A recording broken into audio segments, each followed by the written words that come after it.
立法會主席。The President.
發言。 Address. The Chief Secretary for Administration will address the Council on the Government Minute in response to the report of the Public Accounts Committee number 67 and number 67A. Chief Secretary for Administration. Mr. President, laid on the table today is the Government Minute GM responding to reports number 67 and 67A of the Public Accounts Committee, PAC. When presenting reports number 67 and 67A on 15 February and 12 April to the Legislative Council, LegCo, the chairman of the PAC gave comments on two chapters in the Director of Audit's report. A. Funding of Universities by University Grants Committee, and B. Maintenance and safety related improvements of public rental housing flats. I'm grateful for the time and effort that the PAC devoted to investigating these subjects. We accept PAC's various recommendations and have set out in detail the specific responses of the relevant bureaus, departments in the GM. Today, I'd like to highlight the key measures that the government has taken in the two policy areas investigated by PAC, as well as the progress made. First, funding of universities by University Grants Committee. On management of conflict of interest. Regarding the management of conflict of interest, the University Grants Committee UGC Secretariat has reviewed the system for the management of Register of Interests forms submitted by UGC members and implemented improvement measures. UGC currently adopts a two-tier reporting system for managing conflicts of interest in order to enhance transparency and accountability. UGC members are requested to declare interests whenever they see a reason to do so. And when UGC members are aware of any potential conflict with the discussion items on the meeting agendas, they are required to make a declaration and, if necessary, be excused from the relevant discussions. The UGC Secretariat has set up a central database on Register of Interests forms submitted by members, and a bring-up mechanism has also been put in place to closely monitor the progress of submission from members. Regarding internationalization of universities, UGC has all along been encouraging and will continue to encourage universities to internationalize in ways that fit their own institutional context, including continuing their effort to attract more diversified sources of non-local students. In response to PAC's recommendation, the Education Bureau is following up with the Immigration Department to compile more detailed statistics of non-local students who have remained to work or stay in Hong Kong after graduation. The government will continue to monitor the performance of UGC-funded universities on internationalization. As regards the administration of capital grants, the UGC Secretariat will continue its follow-up work on the assessment of academic space, short foreign student hostel places, and finalization of project final accounts. The follow-up work mainly includes planning to engage consultants to conduct a review on the space requirement formulae. B. Continuing to work closely with the EDB and the UGC-funded universities with a view to increasing the number of hostel places. And C. Working hard with the Architectural Services Department and the universities with a view to finalizing the project final accounts as soon as practicable. The UGC Secretariat has reviewed the current hotel accommodation arrangement for non-local members. Having regard to the status of non-local members who are renowned academics from around the world, it's considered appropriate to maintain the provision of upmarket hotel accommodation for them when attending meetings in Hong Kong. In order to enhance the procurement arrangement, the UGC Secretariat has extended the list of hotels invited for submission of quotations such that the quotation exercise covers all appropriate hotels which are located in the vicinity of the meeting venues. The UGC Secretariat will regularly review the list of hotels included in the exercise to ensure that it reflects the latest situation in the vicinity.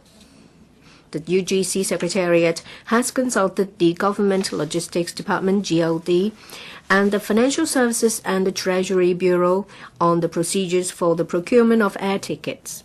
It's noted from the GLD that as a general rule, the procurement of air tickets for the same activity should be consolidated as far as practicable.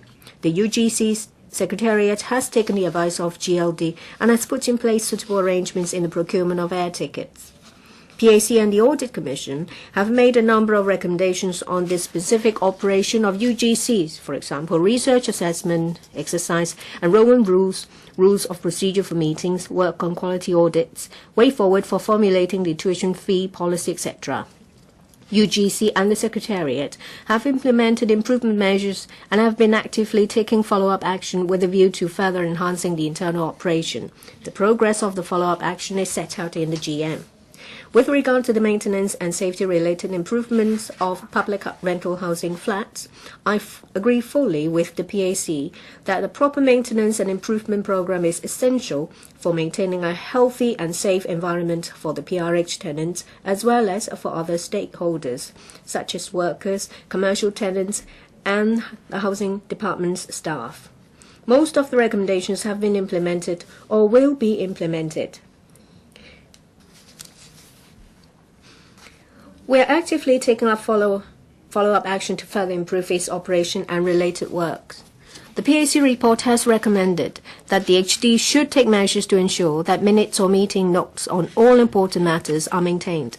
In this regard, the Secretary for Transport and Housing SDH has urged the Director of Housing DFH and HD staff to continue to ensure compliance with the department's records management policy and maintain proper records on important matters.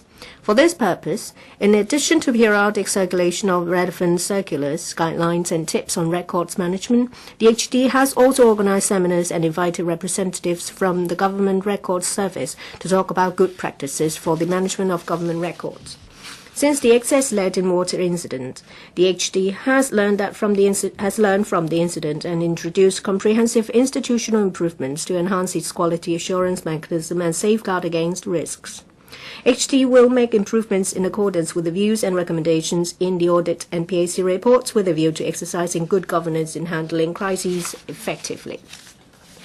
The SDH has personally examined the observations of PAC regarding its observations on the Permanent Secretary for Transport and Housing, Housing or Director of Housing, PS, H, DFH, and other staff over the lack of notes of meeting for the first 7 interdepartmental meetings during the period from the 20th of July to 7th of August 2015 to discuss and validate water sampling tests results. SDH has also reviewed some relevant records, although no official notes of meeting were maintained for those 7 meetings.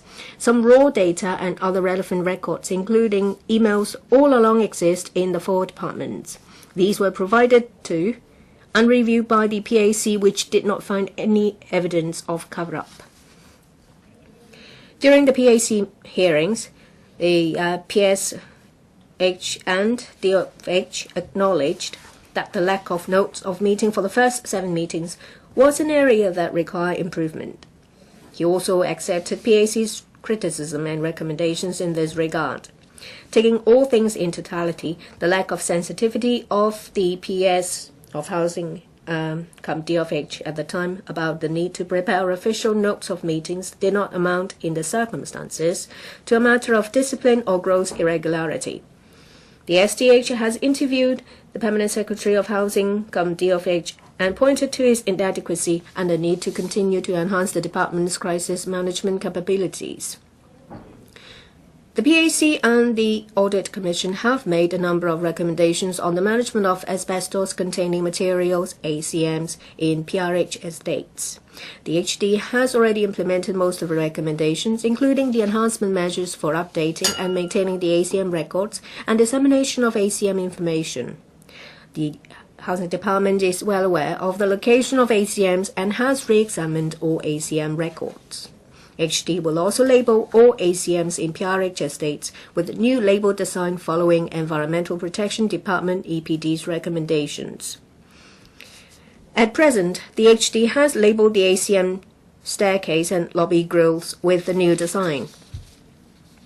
For the other ACMs, such as the in-flat balcony ACM grills and chimneys, the HD is arranging to install the warning label in due course. The HD agrees that it is essential that tenants and other stakeholders must be aware and informed of the presence of ACMs in their estates and take part in monitoring the ACMs. In this connection, the HD will step up publicity of ACM information.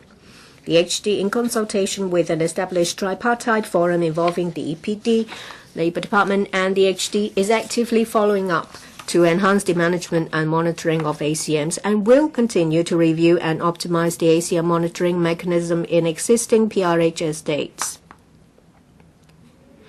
The PAC and the Audit Commission have also made a number of recommendations on other issues, such as in-flight maintenance of PRH flats, replacement of laundry pole holders, and enhancing fire safety of all PRH estates. The progress of the follow-up action is set out in the GM. The government will continue to update the PAC on the HD's implementation progress of various recommendations. President, I'd like to thank the Chairman and all members of the PAC again for their efforts and guidance in considering the Director of Audit's report on the results of value for money audit. The relevant government departments will strictly follow the responses to make improvements so as to make sure that value for money in the use of public funds. Thank you. Questions. First question, the Honourable Starry Lee. 主席，競爭事務委員會